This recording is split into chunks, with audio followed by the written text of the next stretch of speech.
Buenos días, buenas tardes, depende dónde estén y cuándo vean este video. Hoy, dentro del marco de este seminario sobre nuevos paradigmas postcontractualistas o paradigmas jurídicos postcontractualistas, vamos a contar con la presencia de...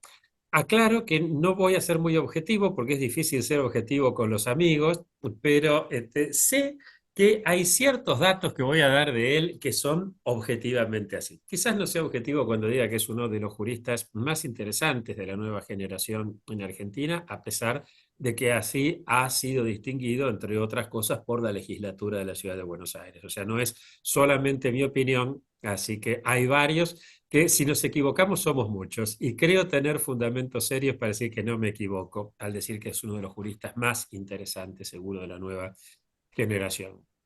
Guido es abogado de la Universidad de Buenos Aires, es doctor en Derecho, especialista en Derecho Constitucional.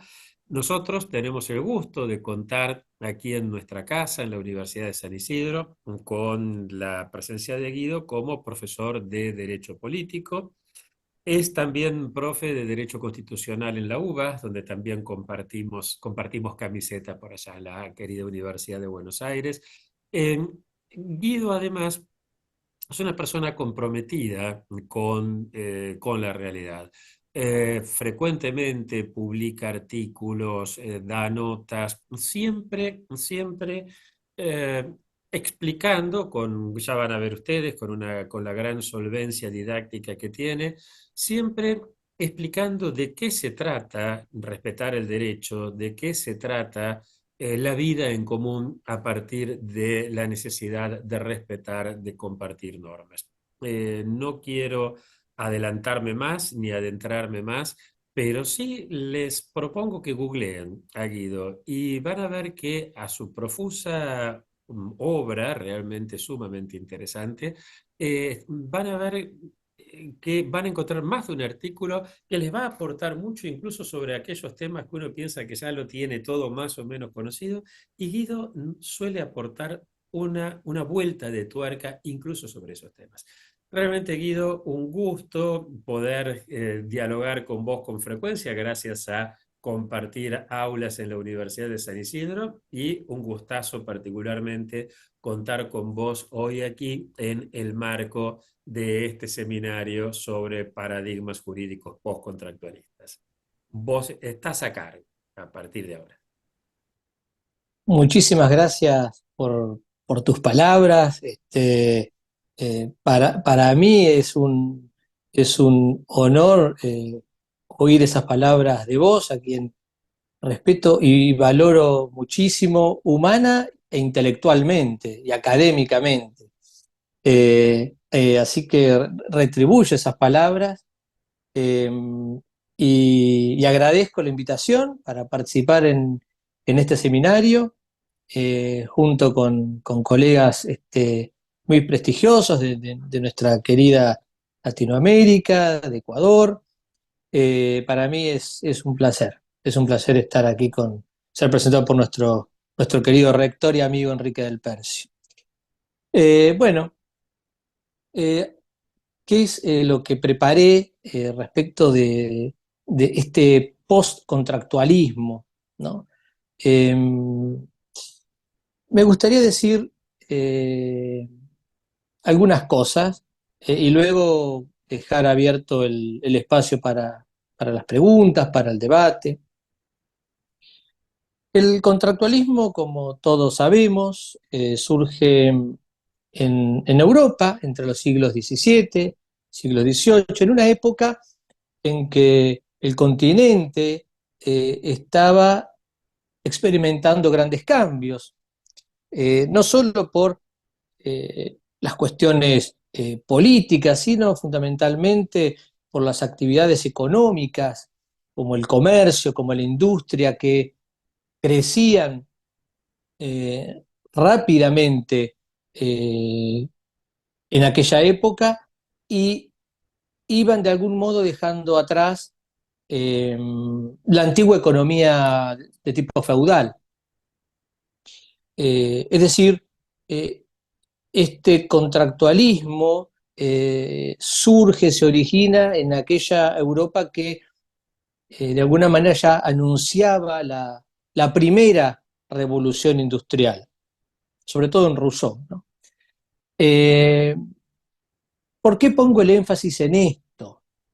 En este momento en que surge el contractualismo, porque nos toca a nosotros pensar el postcontractualismo también en un momento en donde estamos transitando una nueva etapa de esta revolución industrial que estaba reconfigurando a la Europa de los siglos XVII y XVIII. Estamos transitando efectivamente la revolución 4.0, denominada también cuarta revolución industrial. Esto, por supuesto, no se limita exclusivamente a un cambio en la manera de producir mediante la adopción de nuevas tecnologías.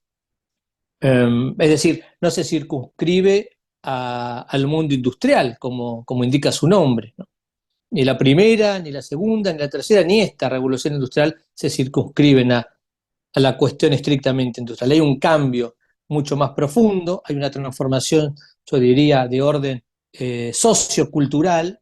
En nuestro caso, en nuestra etapa, en esta cuarta etapa de la revolución industrial, una transformación muy profunda del orden sociocultural mediante la fusión de los mundos biológico y digital.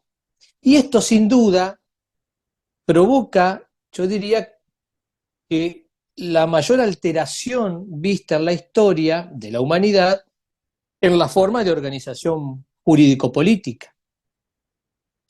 Entonces, en tal sentido, este periodo, entre otras cosas, por supuesto, se caracteriza por el fenómeno de la convergencia de la inteligencia artificial, la nanotecnología, la biotecnología, el big data, la blockchain, el metaverso, y la consecuente alteración en las bases sobre las cuales se asienta nuestra organización jurídico-política, nuestra civilización, podríamos decir, y esto genera un nuevo escenario social, un postcontractualismo nos fuerza a revisar ese contrato originario y por supuesto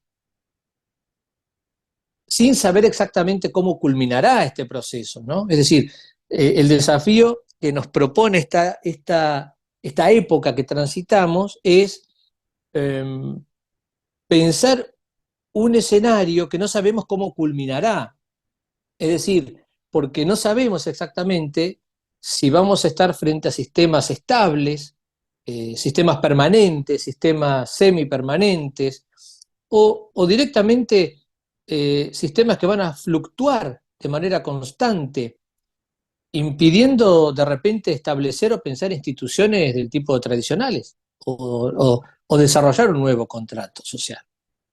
Incluso no sabemos si podemos seguir pensando eh, a través de los parámetros tradicionales, que son los que heredamos del iluminismo, del racionalismo, de la ilustración, que nos rigen al día de hoy. Es decir, estamos analizando, pensando este postcontractualismo en un proceso en curso eh, y consecuentemente pensando desde un estado, yo diría, de cierta precariedad y hasta de tensión, ¿no? La tensión que implica analizar una transformación que se encuentra en desarrollo. Entonces, el cambio del paradigma analógico al nuevo mundo digital, no solo presenta el problema de ser una transformación en curso, ¿no? Abro un paréntesis para decir anárquicamente en curso, porque también tenemos que señalar que estamos delante de ciertos sistemas cognitivos que tienen la capacidad de autoaprendizaje y que incluso adquieren independencia de sus propios creadores. Entonces, no solo está en curso, sino que hay cierta anarquía en este proceso, y esto en algún punto afectará, dependerá también un poco de nosotros, de nuestra tarea, en alguna medida la condición humana. Es decir, podemos estar además frente a una transformación ontológica de la humanidad. ¿Cuál será entre comillas, ¿no?, la antropología del futuro, ¿no? ¿Cómo será el ser humano del futuro? ¿Qué modelo jurídico requerirá ese tipo humano? ¿Qué regulación normativa? ¿Qué instituciones? ¿Qué burocracias? ¿Habrá margen para un nuevo contrato social? ¿Qué modelos de gobernanza? En definitiva, eh, ¿qué constitucionalismo, ¿no?, tal vez será necesario en función de este nuevo orden socio, tecno, dígito, algorítmico, cultural, ¿no? O probablemente nada de lo que nosotros conocemos y ahora pensamos sea necesario. Es una incógnita, ¿no? No tenemos, o al menos yo, no tengo una respuesta, no tengo certezas. Entonces, por el momento, eh, como jurista, nuestro rol, nuestro desafío es acompañar ese tránsito y ese proceso con la construcción de un constitucionalismo. Cuando yo hablo de constitucionalismo, podemos también leerlo como contrato social, ¿no? La Constitución como un pacto jurídico-político. Este nuevo pacto institucional, este nuevo pacto jurídico-político o este nuevo constitucionalismo, eh, en clave digital, pero cuya principal misión consista en evitar la deshumanización.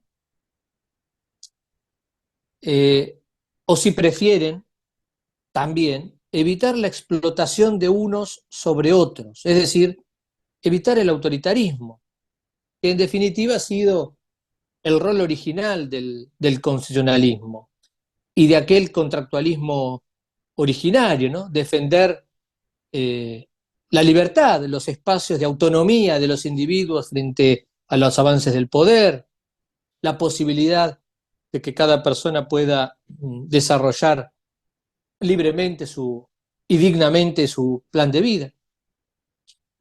Eh, es decir, debemos especialmente eh, desarmar en alguna medida el entramado antropocéntrico e institucional que sirvió de base yo diría principal al derecho constitucional clásico, y rearmarlo, de ser posible, desde y para el nuevo tipo antropocéntrico que compondrá, yo creo que inevitablemente, nuestras nuevas sociedades de tipo digitales.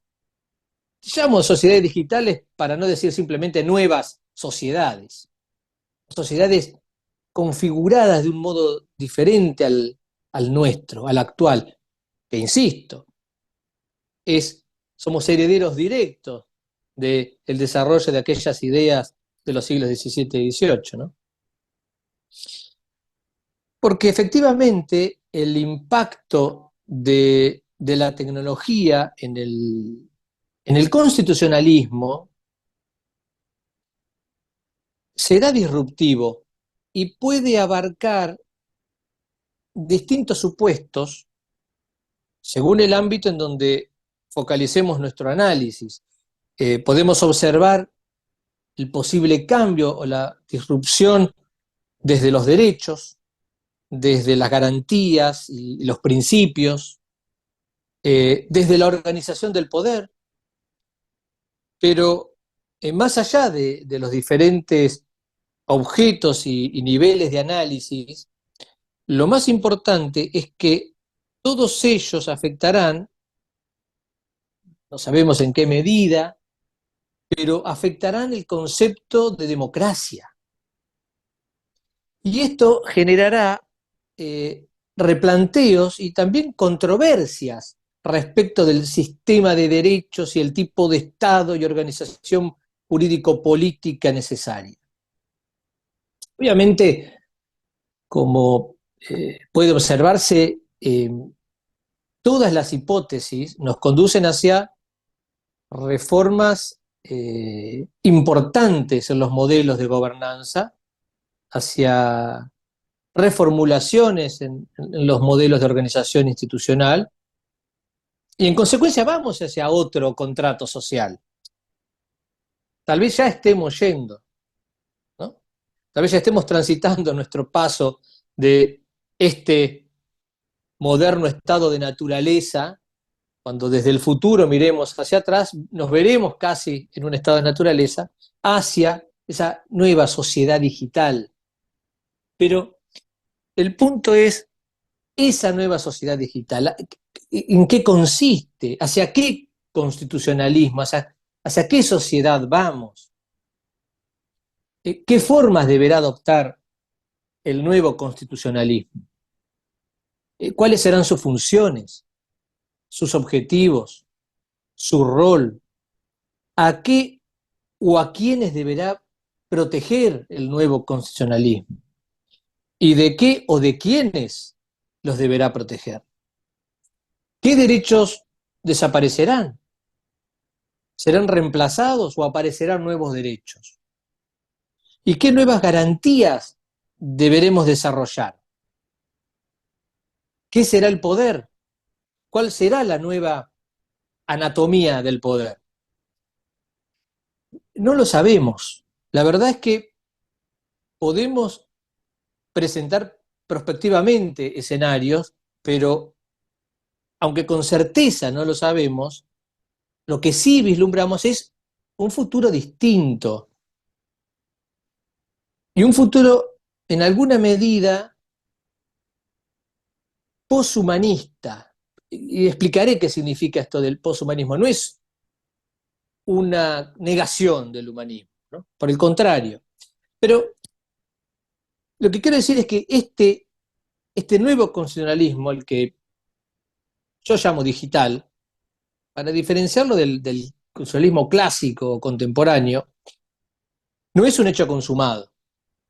Por el contrario, como dije anteriormente, está en pleno proceso de construcción y desarrollo, sobre el cual además no podemos tener un absoluto control. Lo único que sí podemos controlar y de ser posible evitar son los daños en el sentido de retrocesos en los valores y principios que inspiran al constitucionalismo contemporáneo o clásico. Necesitamos entonces una mirada panorámica, una mirada amplia que nos permita proyectar y diseñar un nuevo contrato social, un nuevo constitucionalismo, pero que al mismo tiempo sea resultado, y esto para mí es fundamental, de un consenso social de no apartarnos y en consecuencia de mantenernos vinculados a la esencia del constitucionalismo contemporáneo. Por esto la denominación constitucionalismo digital no debe confundirnos y hacernos pensar en que este es una forma absolutamente diferente del constitucionalismo contemporáneo. Yo diría que muy por el contrario, es o debería ser o debemos trabajar para que sea la evolución del constitucionalismo contemporáneo. Y aquí es donde yo focalizo y encuentro un rol muy importante en el diálogo como una única herramienta de labor constituyente o de pacto, de nuevo contrato. Porque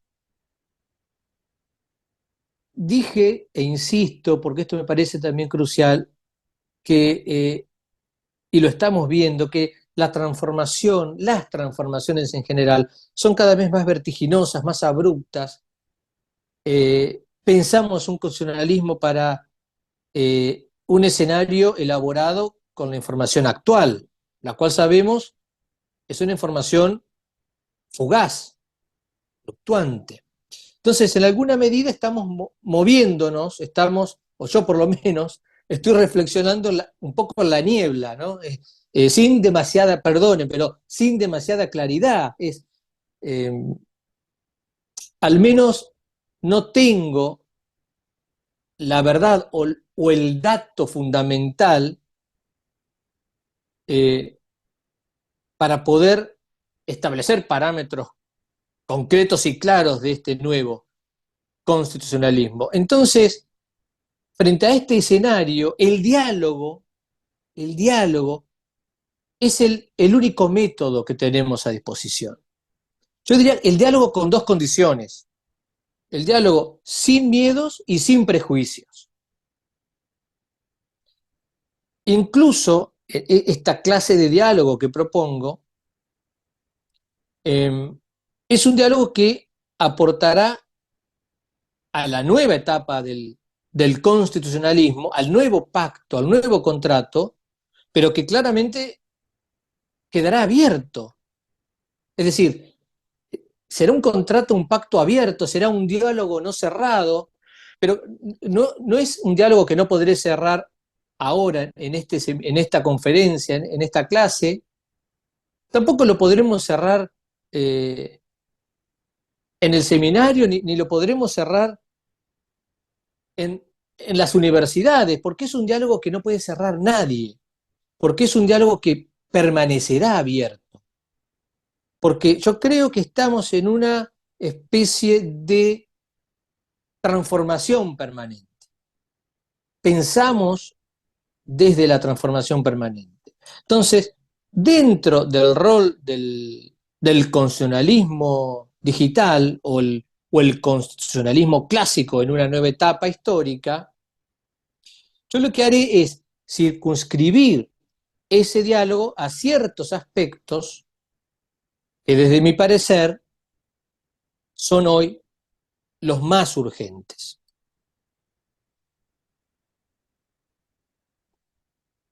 Y, y no se refieren estos aspectos a cuestiones estrictamente teóricas o cuestiones que tengan que ver con nuevas instituciones o nuevas normas constitucionales que necesitaremos en el futuro.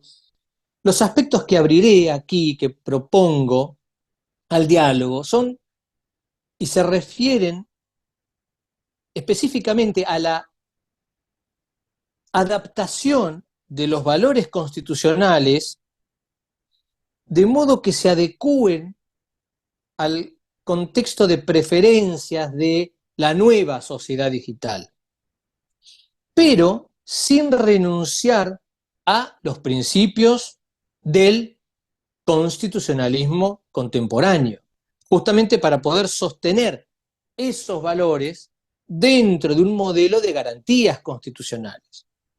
Entonces, yo diría que sostener los ideales del constitucionalismo contemporáneo en el contexto de convergencia de esta cuarta revolución industrial, la inteligencia artificial, la nanotecnología, a la luz de las exigencias de la sociedad digital,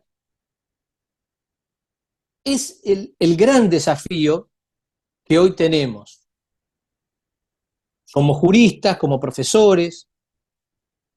Entonces, desde mi propuesta, el nuevo contrato social, el nuevo constitucionalismo, no representa una nueva especie de derecho constitucional, sino que debe entenderse como una nueva etapa en la historia evolutiva del constitucionalismo contemporáneo, en donde una de sus funciones sea la garantización de los derechos y las libertades fundamentales y fundamentalmente la prevención del desarrollo de un nuevo autoritarismo digital y deshumanizador.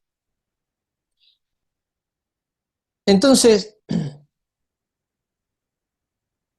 digo, más allá de esta propuesta, en los hechos, en la actualidad, a nivel global, en nuestra región y en el norte global también, ya observamos ciertas transformaciones sustantivas que alteran, que podrían y están alterando esa esencia constitucional. Y es allí donde tenemos que poner el foco. Y voy a dar un ejemplo. Un ejemplo de esto es la aparición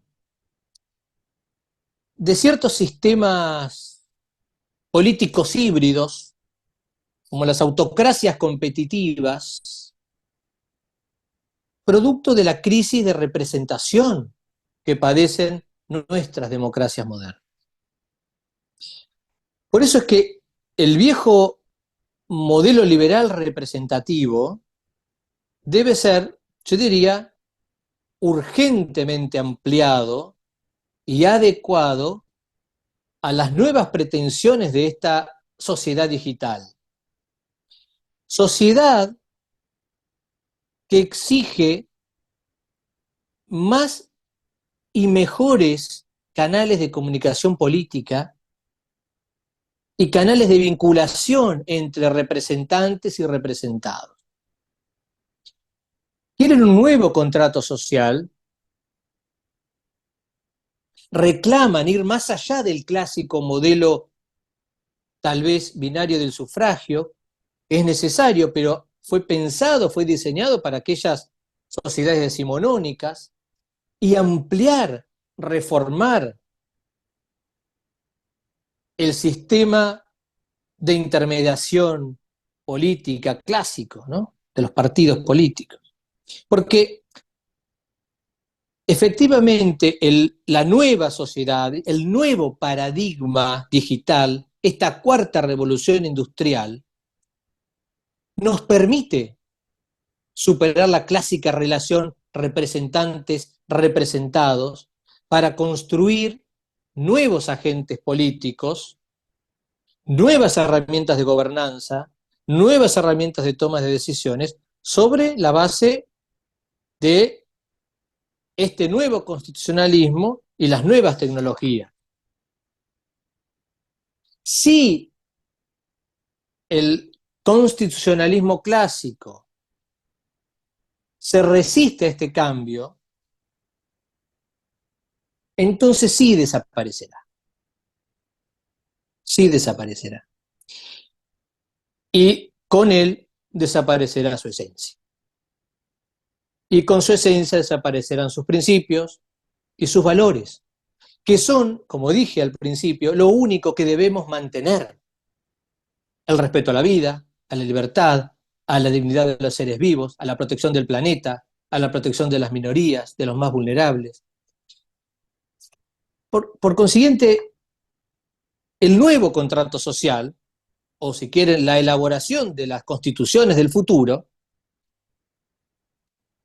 debe reformular la típica democracia representativa, debe incorporar urgentemente nuevas tecnologías que efectivamente desarticulen el viejo sistema binario y cerrado, representantes y representados, porque esto está generando nuevos sistemas híbridos con estas características que dije antes, pero además las nuevas constituciones, el nuevo pacto, el nuevo contrato social, debe elaborarse, y esto permítanme también poner el acento aquí, estas nuevas constituciones deben elaborarse en formato de recordatorio constante a la sociedad de los valores y de los principios por los que lucharon y dieron la vida a nuestros antepasados. Es decir, debemos evitar el desarrollo de un tipo de sociedad desprovista de memoria histórica. Sobre todo, anticipando un escenario generacional de muy corto plazo, conformado mayoritariamente por los denominados nativos digitales, quienes no tendrán una clara conciencia de haber perdido derechos y libertades. Es decir, y para ir eh, concluyendo, actualmente, más que nunca en la historia de las ideas políticas, del constitucionalismo, eh, el constitucionalismo tendrá una función preformativa. Por eso puede que incluso ceda parte de su dimensión jurídica tradicional, ¿no? Para reafirmar, para robustecer esta dimensión diquelógica, valorativa y también sociológica, y ser garante, yo diría, de todo lo humano que en medio de esta transformación podamos nosotros rescatar. Bueno, muchas gracias. Con esto cierro mi participación y estoy abierto al diálogo y a las preguntas, por supuesto. Muchísimas gracias, querido Guido. Preguntas, comentarios que quisieran, aprovechando la presencia de Guido.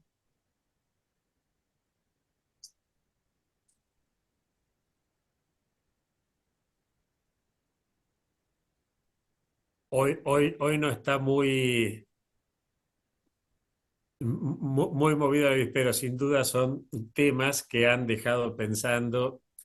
Yo por ahora, bueno, hay varios temas aquí de donde surgen algunas cuestiones interesantes para pensar.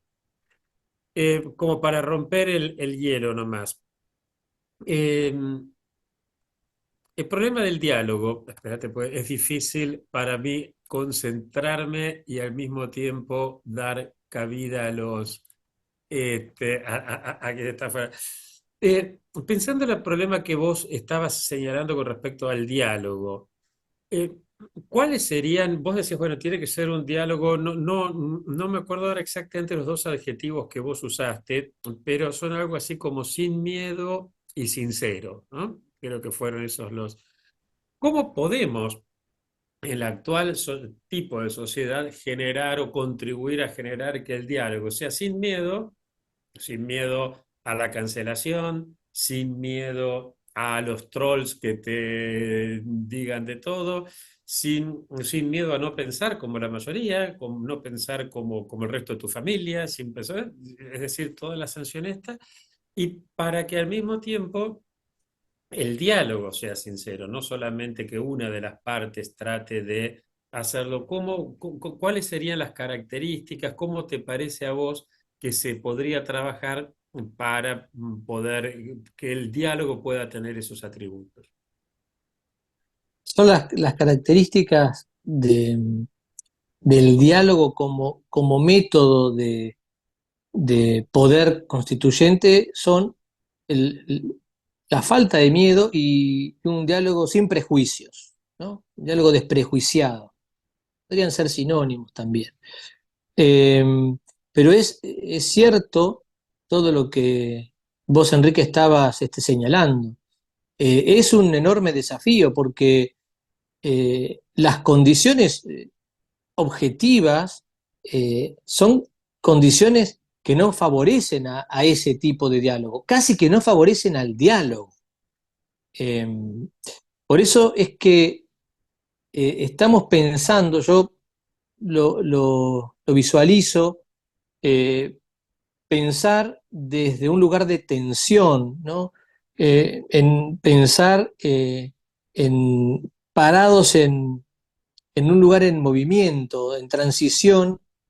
eh, no sabemos exactamente hacia dónde, por esto de la transformación en curso, en desarrollo, incluso con un rumbo anárquico, por lo que decíamos antes. Entonces, claro, en esas condiciones, eh, el diálogo es una herramienta muy difícil, es muy difícil de construir, es muy difícil de sostener, pero no encuentro otro mecanismo para poder pensar el nuevo constitucionalismo, el nuevo contrato social, el nuevo contrato jurídico, político, social, eh, si no es a través del diálogo, porque de lo contrario, el rumbo va a ser un rumbo en donde el, el ser humano no tendrá intervención, o su intervención no será determinante, será en algún punto hasta simbólica. Eh, por eso es que el desafío de recuperar todo lo humano que en este proceso podemos tomar es fundamental. Y a través del diálogo es donde uno se humaniza, porque dialogando en esa pluralidad, en esa construcción de sentido, no encuentro otra manera de reafirmar el sentido, de construir sentido, sino es a través del diálogo. El diálogo, la palabra, es lo que nos hace humanos también, ¿no? No me quiero poner eh, lacaniano, pero somos unos animales raros, decía Lacan, porque somos animales parlantes, y eso lo diferenció. Por eso es que el diálogo es nuestra mayor herramienta para construir. Por eso es que hoy por hoy es donde se nos ataca en el diálogo. Por eso el miedo, los prejuicios, el temor, son todos eh, armas que se utilizan contra el diálogo. El diálogo como instrumento, como herramienta, como arma, el diálogo. Por eso es el desafío, ¿no? Defender el diálogo frente a todos estos enemigos que tiene el diálogo. Utilizo Claro. especialmente el término enemigos, que él tiene el diálogo, porque el diálogo es preformativo, tiene potencia, construye y crea significado. Ujú. Gracias. Andrés estaba levantando la mano, Andrés Arce. Buenas tardes, compañeros. Aquí en México son las 2:43, en Argentina las 5:43. Así Agradezco es. mucho a la exposición del doctor Guido, muy esclarecedora, muy nutritiva. Un breve comentario respecto al tema también del diálogo. Me viene a la mente las aportaciones del doctor Enrique Dussel, que las retoma de Habermas con respecto a la acción comunicativa. Y justamente en su ética, la ética amarilla, como él le llamaba, la ética del 98, ética de la liberación, él por ahí hace alusión al método, ¿no? Este método que tiene como punto fundamental la participación simétrica de los afectados, que en este caso, pues es la comunidad de comunicación o las víctimas, ¿no? Puede ser en este caso una comunidad indígena, una comunidad campesina, por decirlo así. ¿Qué tan importante es en este caso que haya cabida o que haya apertura, ¿no? Para que pueda existir una participación que sea simétrica pues en condiciones de libertad, sin censura o represión, como es muy común que acontezca en este caso, los movimientos sociales, ¿no? Sobre todo donde hay eh, regímenes políticos totalitarios y que no conceden la libertad de expresión.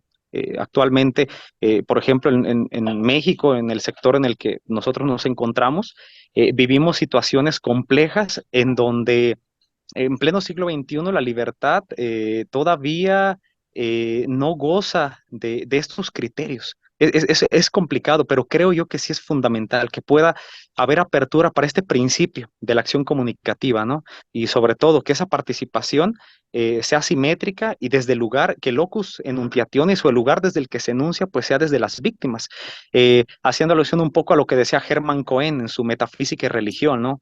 Hablaba él del método de los profetas, ¿no? Dice, el método consiste en situarse en el lugar de las víctimas, de los pobres, de los excluidos del sistema social, y desde allí hacer el diagnóstico, es decir, la radiografía de la patología del Estado. Es el comentario que quiero hacer, compañeros. Muchas gracias. Muchas gracias a vos. Muchísimas gracias, Andrés.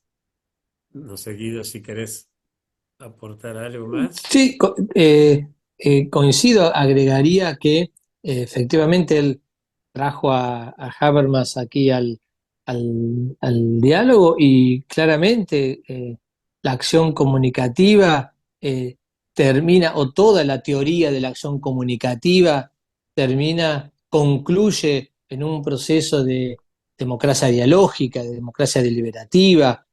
eh, Claramente la importancia del diálogo no solo en los procesos sociales, sino en las configuraciones institucionales y políticas que esos procesos sociales generan.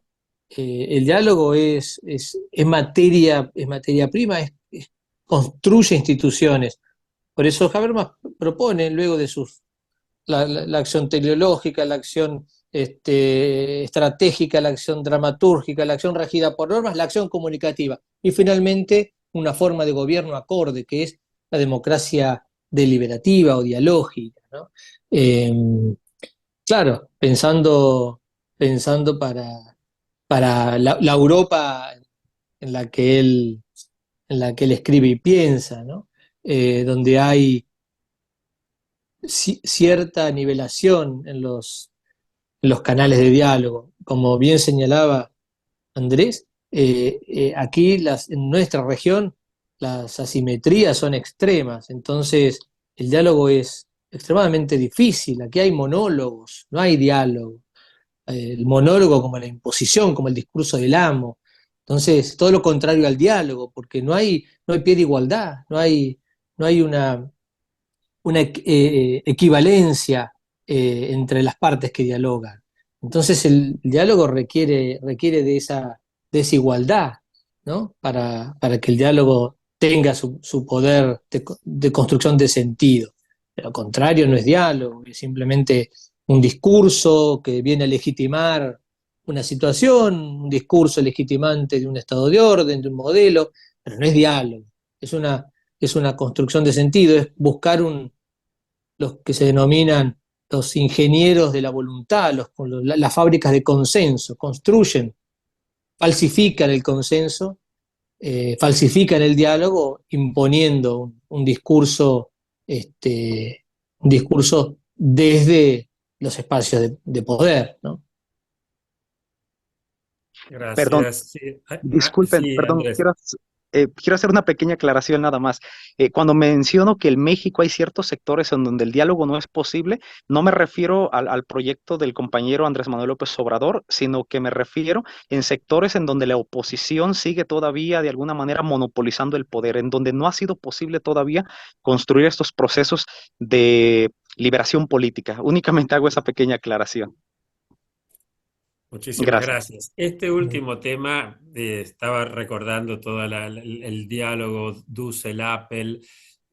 Solamente una cosita de haberlo conversado tanto con Enrique como mucho más con Escanone sobre esta problemática. Y claro, la necesidad que bien señala Andrés de pensar no solamente el principio formal, que en Europa obviamente con eso creyeron que alcanzaba, de hecho no alcanzó, pero sí tener en cuenta el principio material y el principio de factibilidad, es decir, el pensar desde las víctimas, como decía Dussel, con palabras podemos hacer muchas cosas, pero no pan para alimentar a quien tiene hambre, ¿no? O sea, el principio material, que en este sentido me parece a mí que es quizás uno de los aportes más geniales de Dussel. Aclaro para los amigos no dusselianos que cuando hablamos de la ética amarilla lo hacemos simplemente por la edición de ese libro gordo tenía tapas amarillas, ¿no? No hay otro sentido del llamarlo la ética amarilla, ¿no? Pero creo que aquí en esto Guido y Andrés han introducido un tema que da, por supuesto, para un seminario entero, ¿no? A mí realmente yo se los pregunto con la ingenuidad del que no tiene idea si hay respuesta, ¿no? Realmente lo veo bastante difícil, como señalabas vos también, Guido, ¿no? No hay otra, pero se me hace tan difícil pero bueno, aclaro, como siempre, que soy profundamente pesimista, pero tengo un poco de esperanza, que no es lo mismo, ¿no? Con respecto a las posibilidades de generar efectivamente una institucionalidad basada en el respeto y por ende en el diálogo. ¿Alguna otra pregunta, algún otro comentario? Si no, ya vamos cerrando, pues ya estamos en hora. No sé si ha quedado alguna otra cuestión que quisieran comentar, repasar. Bueno, entonces, nuevamente Guido, muchísimas gracias por tu aporte. Nos estamos viendo nosotros entonces el próximo jueves a la misma hora. Y les recordamos que todos estos aportes, estas charlas, están siendo alojadas en el canal de YouTube de la Universidad de San Isidro. Muchísimas gracias. Tengan ustedes entonces un buen resto de la jornada, estén por donde estén. Gracias, nos vemos. Muchas gracias a todos. Saludos. Chao, Al chao. contrario, Chao, hasta la saludos. próxima.